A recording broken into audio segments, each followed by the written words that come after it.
আমি পদ্মজা, লিখেছেন ইলমা বেহেরোজ, কণ্ঠে পড়শি। আমি পদ্মজা, পর্ব ৯০, দ্বিতীয় অংশ। খলিলকে ছেড়ে পদ্মজা সরু চোখে রিদওয়ানের দিকে তাকালো। কাছে কোথাও থেকে পেঁচা ডাকছে, জোনাকি পোকাদের দেখা যাচ্ছে না। কুকুর তিনটে পদ্মজার দিকে অবাক চোখে তাকিয়ে আছে। খলিলকে আঘাত করার সময় পদ্মজার চোখে মুখে যে হিংস্রতা ফুটে উঠেছিল, সেই দৃশ্য দেখে তারা অবাক হয়েছে। পদ্মজাকে তাকাতে দেখে রিদওয়ান চট করে চোখের দৃষ্টি সরিয়ে নিল।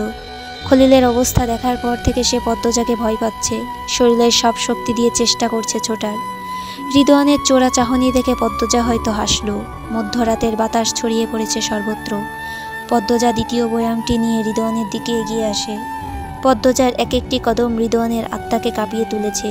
পদ্মজা রিদওয়ানের পাশে বসল। রিদওয়ান আর চোখে পদ্মজার দিকে তাকায়। পদ্মজা রিদওয়ানের মুখের সামনে মুখ দিয়ে দাঁত বের করে হাসল, বলল, রাখে আল্লাহ, মারে কে? হ্যাঁ। রিদওয়ান একটু নড়াচড়া করে দূরে সরে যাওয়ার চেষ্টা করে। পদ্মজা এক থাবায় রিদওয়ানের মুখ থেকে ওড়নার বাঁধন খুলে দিল।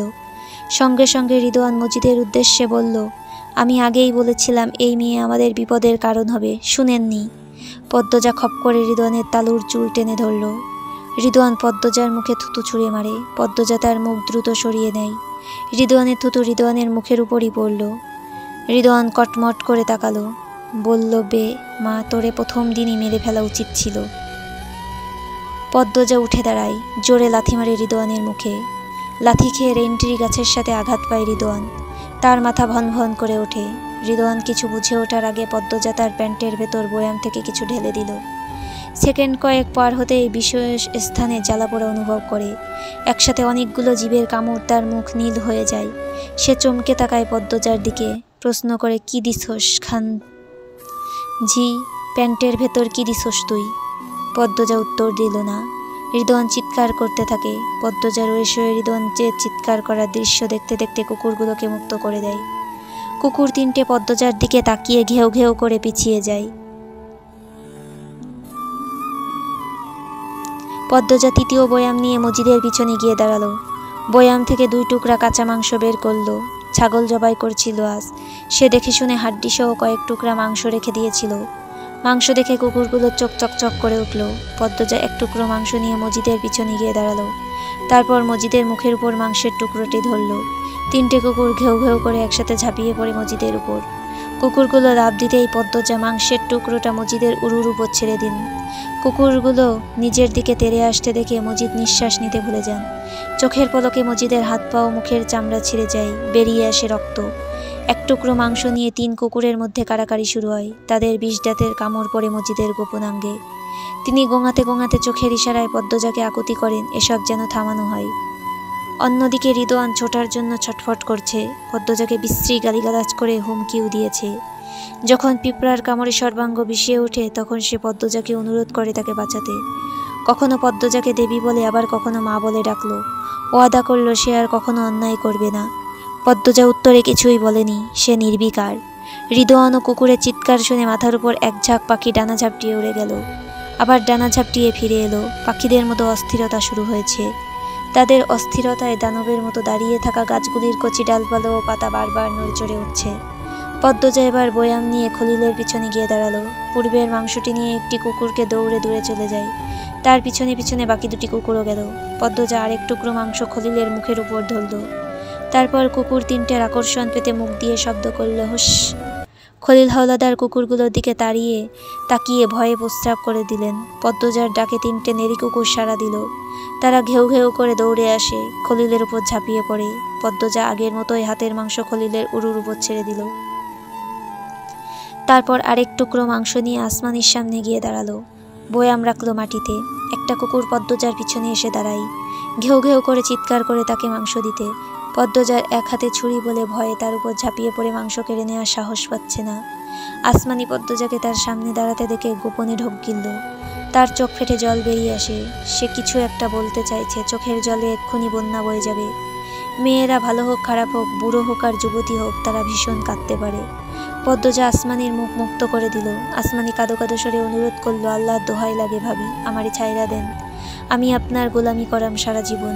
পদ্মজা আসমানির সামনে বসলো। আসমানির উপর ঝুঁকে তার গাল আলতো করে ছুঁয়ে দিয়ে আদুরে স্বরে বলল, তুমি ভীষণ সুন্দর। পদ্মজার ঠান্ডা স্পর্শ আসমানির যকৃত ছুঁয়ে ফেলল। সে কেঁপে ওঠে, চোখে মুখে অসহায়ত্ব ফুটিয়ে পদ্মজার চোখের দিকে তাকায়। পদ্মজা হাসল। আসমানির চুলের মুঠি শক্ত করে ধরে বলল, আমি পুরুষ না যে আমাকে আকৃষ্ট করবে। আমার বোনের মৃত্যু কষ্ট তোমাকে অনুভব করতে হবে। পদ্মজা হাতের মাংসের টুকরোটি মজিদের উপর ছুঁড়ে মারল। তাৎক্ষণিক কুকুর তিনটে মজিদের উপর আবার ঝাঁপিয়ে পড়ে। পদ্মজা আসমানির পায়ের দড়ি খুলে সেই দড়ি দিয়ে আসমানির গলা পেঁচিয়ে ধরে। আসমানির চোখ উল্টে যায়। পদ্মজার চোখে মুখে কোনো প্রতিক্রিয়া নেই। সে শান্ত স্বাভাবিক। যখন আসমানি নিস্তেজ হওয়ার পথে পদ্মজা দড়ি ছেড়ে দিল। আসমানি কাশতে কাশতে নতজানু হয়। পদ্মজা আবার পেঁচিয়ে ধরল। আসমানি 2 পা দাপিয়ে দম নেওয়ার চেষ্টা করে। তার শাড়ি হাঁটু অবধি চলে এসেছে। যতক্ষণ না আসমানির নাক মুখ দিয়ে রক্ত বের হয়, পদ্মজা শরীরের সবটুকু শক্তি দিয়ে টেনে ধরে রাখে দড়ি। ক্ষণ মুহূর্ত যুদ্ধে আসমানি নিস্তেজ হয়ে যায়। পদ্মজা দড়ি ছেড়ে দিল। আসমানির জিহ্বা মুখের ভেতর নেই, বাইরে বেরিয়ে এসেছে। চোখ দুটি উল্টে রয়েছে, সারা মুখ কালচে ভাব। পদ্মজা তার 2 হাত ঝেড়ে আসমানির মৃত লাশ থেকে দূরে সরে দাঁড়ায়। পিঁপড়ার কামড়ে রিদওয়ানের কোমর থেকে পায়ের তালু অবধি অবশ হয়ে গেছে। গলা শুকিয়ে কাঠ, শরীর ব্যথায় টনটন করছে। তার স্পর্শকাতর স্থান গুরুতর আহত। পদ্মজা ছুরি নিয়ে রিদওয়ানের সামনে এসে দাঁড়ায়। রিদওয়ানের উরুতে ছুরি প্রবেশ করে আবার বের করে আনে। রিদওয়ান চিৎকার করে উঠল। অনেক কষ্টে উচ্চারণ করল, আর না, আর না। পদ্মজা শূন্যে ছুরি ছুঁড়ে মেরে কৌশল করে ধরল। তারপর ছুরি দিয়ে রিদওয়ানের শরীরে অগণিত আঘাত করতে থাকে। তারপর এক চোখ তুলে নিল। রিদওয়ান জোরে আর্তনাদ করে ওঠে, আকুতি করে তাকে মৃত্যু দিতে নয়তো বাঁচতে দিতে। পদ্মজা দাঁতে দাঁত চেপে রিদওয়ানের 2 গাল চিপা দিয়ে ধরল। ফিসফিস আওয়াজের মতো করে বলল, এই চোখগুলো আর কোনোদিন কোনো মেয়েকে দেখবে না, কোনোদিন না। রিদওয়ানের এক চোখ থেকে গল গল করে রক্ত বের হচ্ছে। কুকুরগুলো আরও মাংসের জন্য বিরতিহীনভাবে চিৎকার করে যাচ্ছে। পদ্মজা তার কথা শেষ করে রিদওয়ানের আরেকটা চোখে ছুরি ঢুকিয়ে দিল। তারপরই মুখের উপর দিয়ে ছুরি তেসরাভাবে টান মারল। রিদওয়ানের নাক ছিঁড়ে উপরের ঠোঁট 2 ভাগ হয়ে যায়। চিৎকার করার শক্তিটুকু আর সে পেল না। তার পূর্বেই বেহুশ হয়ে যায়। পদ্মজা ক্রোধে মৃত্যু কাঁপছে। তার সাদা শাড়ি ইতোমধ্যে রাঙা হয়ে গেছে। সে রামদা নিয়ে নিঃশ্বাসের গতিতে যেভাবে পারে রিদওয়ানকে কোপাতে থাকলো। তার মুখ দিয়ে ক্রোধ স্বর বের হচ্ছে। রিদওয়ানের শরীরের মাংস ছিটকে পড়ে এদিক সেদিক। লুকিয়ে দেখা নিশাচরেরা একসারে ডেকে ওঠে। তারা পদ্মজাকে তার কাজে সাহস জোগাতে কিছু বলছে নাকি ভয় পেয়ে ডাকছে, কে জানে। প্রায় মিনিট 10 পরে পদ্মজা স্থির হয়ে দাঁড়ালো। তার মুখে রক্তে স্পষ্ট, চোখ দুটি ছাড়া আর কিছু দেখা যাচ্ছে না। শাড়ি তাজা রক্তে জবজবে, সামনের চুলগুলো রক্তে আঠালো হয়ে গেছে। তার বুক হাঁপড়ের মতো ওঠানামা করছে, নিঃশ্বাস নিচ্ছে ঘন ঘন। বাতাস পদ্মজার সাহসিকতায় মুগ্ধ হয়ে আলিঙ্গন করার জন্য ধেয়ে আসে। পদ্মজা রামদা থেকে রক্ত পড়ছে চুয়ে চুয়ে। সে রামদা রেখে সদ্য কেনা চাপাতি তুলে নেয় হাতে। ঘুরে এসে মজিদের সামনে দাঁড়ায়। কুকুরের আঁচড় আর মজিদের প্রাণ নেতিয়ে পড়েছে। পদ্মজা মজিদের মুখের বাঁধন খুলে দেয় মজিদের শেষ আর্তনাদ শোনার জন্য। মজিদ অস্পষ্ট স্বরে বলল, মা, মা আমায়। মজিদ কথা শেষ করতে পারলেন না। পদ্মজা চিৎকার করে হাত ঘুরিয়ে এক আঘাতে মজিদের মাথা দ্বিখণ্ডিত করে ফেলল। রক্ত ফিনকি দিয়ে ছিটকে পড়ে। বুড়বুড় শব্দ তুলে পেটের নাড়িভুড়ি ফেটে রক্ত বেরিয়ে আসে। পদ্মজা এক মুহূর্তও থামল না। হিংস্র তাণ্ডব চালিয়ে গেল, তার রক্তের তৃষ্ণা মেটেনি। সে কলিলের মুখের বাঁধন খুলে দিল। পদ্মজাকে রক্তমানবী মনে হচ্ছে। তার শরীরের প্রতিটি লোমকূপ রক্তে স্নান করছে। খলিল হাউমাউ করে কেঁদে উঠল, ও মা, আমারে ছাইরা দাও, আমি তোমার বাপের মতো, ও মা, আমারে ছাইরা দাও। পদ্মজা দাঁত বেদ করে হাসল। তার দাঁতেও রক্ত লেগে আছে, ভয়ানক দেখাচ্ছে। কোথায় গেল তার সেই ভুবন মোহিনী রূপ? রক্তের সাগরে ডুব দিয়েছে সে। পদ্মজা চাপাতি 2 হাতে ধরে ঘুরিয়ে উদ্ভ্রান্তের মতো খলিলকে আঘাত করতে থাকে। এক আঘাতেই খলিলের আত্মা ছেড়ে যায়। কিন্তু পদ্মজা থামল না। সে ক্রোধের স্বর মুখে রেখে খলিলকে ইচ্ছামতো কোপাতে থাকলো। ক্যাচক্যাচ শব্দে চারপাশ কেঁপে কেঁপে ওঠে। আঘাতে আঘাতে খলিলের হাত, কান, নাক শরীর থেকে আলাদা হয়ে যায়। পদ্মজা ক্লান্ত হয়ে চাপাতি খলিলের মুখের ভেতর ঢুকিয়ে দিল।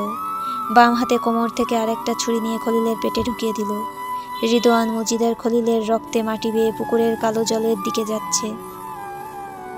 পদ্মজা মাটিতে বসে পড়ে। নেড়ি কুকুরগুলো ভয় পেয়ে দূরে চলে গিয়েছে। দূর থেকে তারা পদ্মজাকে দেখছে। হিংস্র ঝড়ের তাণ্ডব থামতেই চারিদিকে নিস্তব্ধতা ভর করে। পদ্মজা ভীষণ ক্লান্ত। সে 2 চোখ বুজে লম্বা করে নিঃশ্বাস নিল। তারপর মাথা তুলে আমিরের দিকে তাকালো। আমির এতক্ষণ পদ্মজার দিকে তাকিয়েছিল। পদ্মজাকে তার দিকে তাকাতে দেখে সে চোখ সরিয়ে নিল। আমিরের চোখের উপর পড়ে থাকা চুলগুলো বাতাসে উড়ছে। সে শান্ত হয়ে বসে আছে। কোনো ছটফটানি নেই, অস্থিরতা নেই, ভয় নেই। সে নির্লিপ্ত। পদ্মজা ঘাড় ঘুরিয়ে ডান পাশে তাকালো। আমিরের দেয়া নতুন তলোয়ারটি ঘাসের উপর পড়ে আছে। পদ্মজা মাটিতে হাতের ভর দিয়ে উঠে দাঁড়ালো। 3 কদম এগিয়ে তলোয়ারটি হাতে তুলে নিল। তারপর ফিরে তাকালো আমিরের দিকে। সেদিনের কথা, যেদিন আমি নিজে এই তলোয়ার পদ্মজার হাতে তুলে দিয়েছিল, জীবন নেওয়ার অনুমতি দিয়েছিল। এই কথা শুনে পদ্মজার সে কি কান্না। কিন্তু আজ পদ্মজা শুধুই পদ্মজা, প্রিয় স্বামীর পদ্মবতী নয়। পদ্মজা শক্ত করে তলোয়ার ধরে সামনে এগিয়ে যায়। সে যত এগোচ্ছে অনুভব করছে বুকের ভেতরের শক্ত আবরণটা সরে যাচ্ছে। এক একটা নরম কোমল অনুভূতি জেগে বসছে। পদ্মজা আমিরের সামনে এসে দাঁড়াতেই আমির চোখ তুলে তাকালো। এই যে রাতের বাতাসে পদ্মজার 1-2 চুল উড়ছে, তাতেও ভালো লাগছে। রক্তের মাখামাখিও পদ্মজার রূপের বাহার নষ্ট করতে পারেনি, অন্তত আমিরের কাছে। নির্জন নিরিবিলি পরিবেশে আমিরকে এমন অবস্থায় এত কাছে দেখে পদ্মজার চোখগুলো শীতল হয়ে ওঠে। তার মনে হচ্ছে আমিরের চোখ, হাত পা, বুক, বাহু সব কথা বলছে। সেদিনই তো তাদের বিয়ে হলো। আমির তার শক্তপোক্ত 2টি হাত দিয়ে পদ্মজাকে কোলে নিয়ে ঘরে তোলে। উপহার দেয় নতুন সংসার, নতুন পৃথিবী। সে আমিরের সংস্পর্শে এসে আবিষ্কার করে নতুন এক সত্তা। পুরনো কথা ভেবে পদ্মজার কণ্ঠনালীতে একটা যন্ত্রণা ঠেকছে। তার কণ্ঠনালী ব্যথা করছে। সে মাটিতে তলোয়ার রেখে রেন্ট্রি গাছের দড়ি থেকে আমিরকে মুক্ত করে দেয়। এখন শুধু আমিরের হাত পা আর মুখ বাঁধা। পদ্মজা আমিরের সামনে বসলো।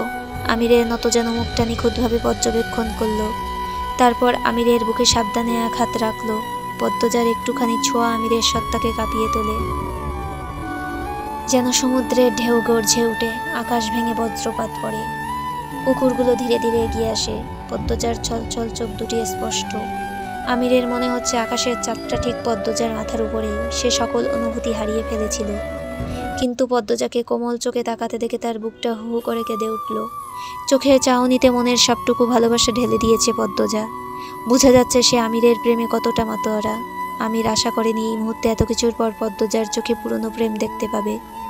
বুকটা আর কত পুড়বে, যখন একসাথে থাকা সম্ভবই নয়।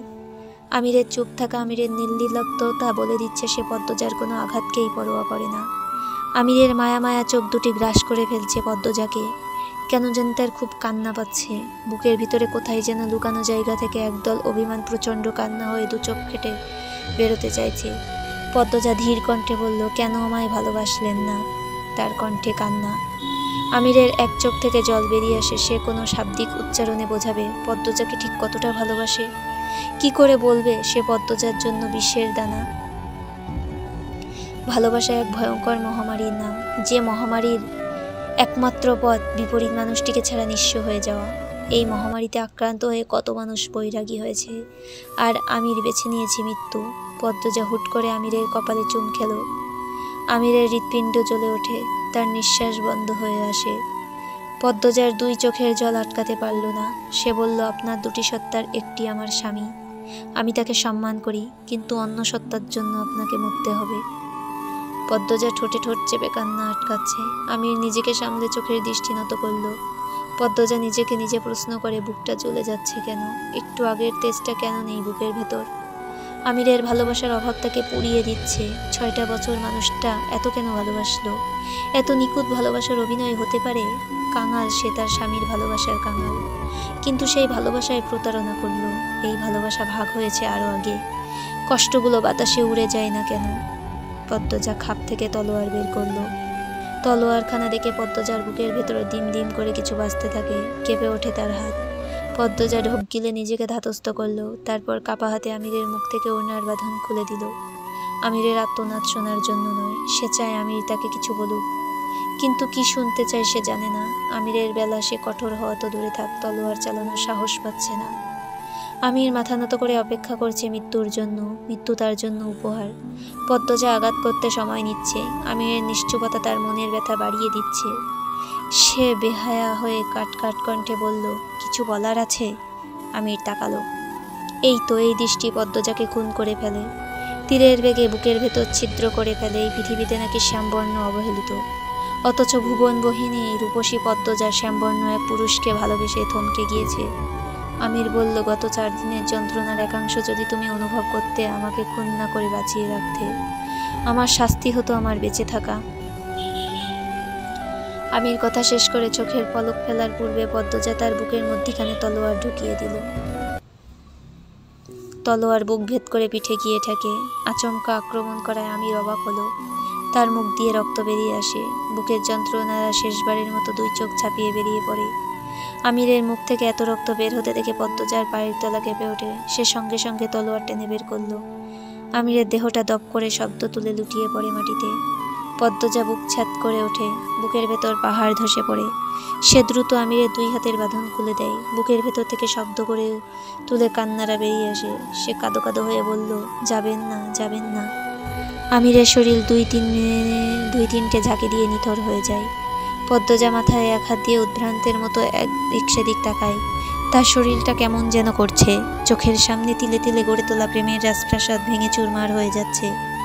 সে শব্দ শুনতে পাচ্ছে, শব্দের আঘাত তার মগজ চূর্ণ বিচূর্ণ হয়ে যাচ্ছে। পদ্মজা আর্তনাদ করে ওঠে। 2 হাতে মাটি চাপড়ে চিৎকার করে কেঁদে উঠল, আল্লাহ, আল্লাহ।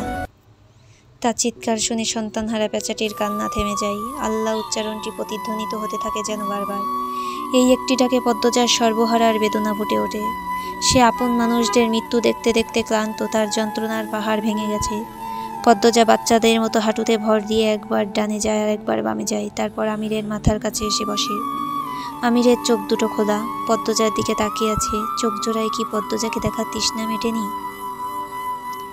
তোমাকে দেখার তৃষ্ণা আমার কখনোই মিটবে না পদ্মাবতী।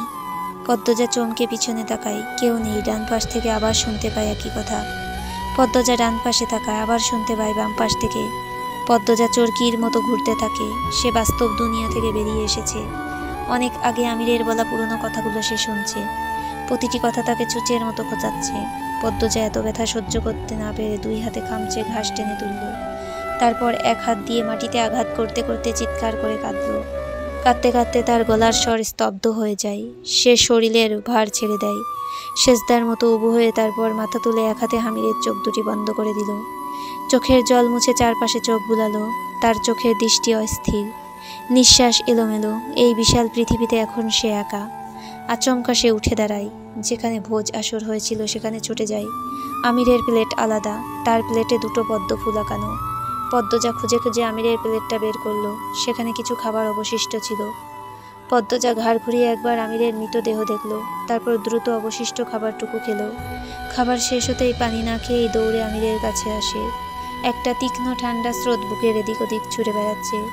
চাঁদটা অর্ধেক ডুবে গিয়েছে, তবে তার আলো এখনো রয়ে গেছে। পদ্মজা আমিরকে টেনে সোজা করল।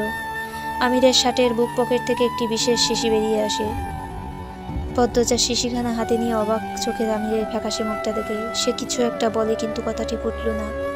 তার কথা হারিয়ে গেছে। তারপর ভাবলো বিষ খেয়ে আত্মহত্যা করবে, কিন্তু পরক্ষণে মনে পড়ল আত্মহত্যা মহাপাপ। পদ্মজা বিষের শিশি ছুঁড়ে ফেলে পুকুরে। আমিরের মাথাটা কোলে নিয়ে অনেকক্ষণ গুনগুন করে কাঁদল পদ্মজা। বাতাসের বেগ বেড়েছে। রক্ত শুকোনোর পথে। ঠান্ডা কাটার মতো বিচ্ছে শরীর। পদ্মজার ভীষণ ঘুম পাচ্ছে। সে রক্তাক্ত আমিরকে টেনে মাঝে নিয়ে এসে সুন্দর করে শুয়ে দিল। তারপর আমিরের নিথর দেহটিকে 2 হাতে জড়িয়ে ধরে তার বুকের উপর শুয়ে পড়ল। মিনিট 2 পর ঘুম ঘুম চোখে মাথা উঁচু করে আমিরের 2 গালে সময় নিয়ে 2টো চুমু দিল পদ্মজা। একটা কুকুর পদ্মজাকে ঘিরে হাঁটছে, আর বাকি 2টো কুকুর মজিদ খলিল, রিদওয়ান ও আসমানের লাশ শুকছে। ক্লান্ত পদ্মজা আমিরের বুকে শুয়ে শান্ত হলো। চোখ বুঝল। যে পৃথিবীর লীলা খেলায় সে বাধ্য হয়েছে স্বামীর বুকে অস্ত্র চালাতে, সেই পৃথিবীর উদ্দেশ্যে মনের খাতায় চিঠি লিখল। ক্ষমা করো পৃথিবী, আমি তাকে ঘৃণা করতে পারিনি। তাকে আমি নিষ্ঠুর মৃত্যু দিতে পারিনি। যার হাতের 5টি আঙুল আমার নির্ভরতা, যার বুকের পাঁজরে লেগে থাকা ঘামের গন্ধ আমার সবচেয়ে প্রিয়, যার উষ্ণ ঠোঁটের ছোঁয়া আমার প্রতিদিনের অভ্যাস, যার এলোমেলো চুলে আমি হারিয়ে যাই বারংবার, যার ভালোবাসার আহ্বানে সব কিছু তুচ্ছ করে ছুটে যাই, যার মিষ্টি সোহাগে অন্য জগতে হারিয়ে যাই, তার কষ্ট আমি কি করে সহ্য করি? লোকে বলে স্বামীর বা পাঁজরের হাড়ে স্ত্রী তৈরি। তাহলে যার পাঁজরে আমার সৃষ্টি, তার আর্তনাদ কি করে শুনি? এই কঠিন কাজ আমার পক্ষে সম্ভব হয়নি। ও পৃথিবী, সবাইকে বলে দিও আমার কবরটা যেন আমার স্বামীর কবরের ঠিক বা পাশেই হয়। আমি তাকে ভালোবাসি যেমন সত্য, চন্দ্র সূর্য যেমন সত্য, আমি তাকে ভালোবাসি তেমন সত্য। শেষ রাত্রি। চারিদিকে ছড়িয়ে আছে রক্ত, একটি জিহ্বা বের করা নারীর দেহ, 3টি ক্ষতবিক্ষত পুরুষ দেহ ও একটি মাথা। মাঝখানে শুয়ে আছে আমির হাওলাদার, তার বুকের উপর শুয়ে আছে তারই অর্ধাঙ্গিনী, তারই খুনি উম্মে পদ্মজা। খাবারে ঘুমের ওষুধ ছিল বলে পদ্মজা ঘুমিয়ে পড়েছে। 3টে নেড়ি কুকুর এলোমেলো হয়ে এদিকে সেদিকে হাঁটছে, সাই সাই করে বাতাস বইছে। অনেকগুলো তারার মাঝে একটা চাঁদ, স্বচ্ছ আকাশ। চাঁদটা তার নরম আলো নিয়ে ঠিক আমির পদ্মজার উপর স্থির হয়ে আছে। চলবে।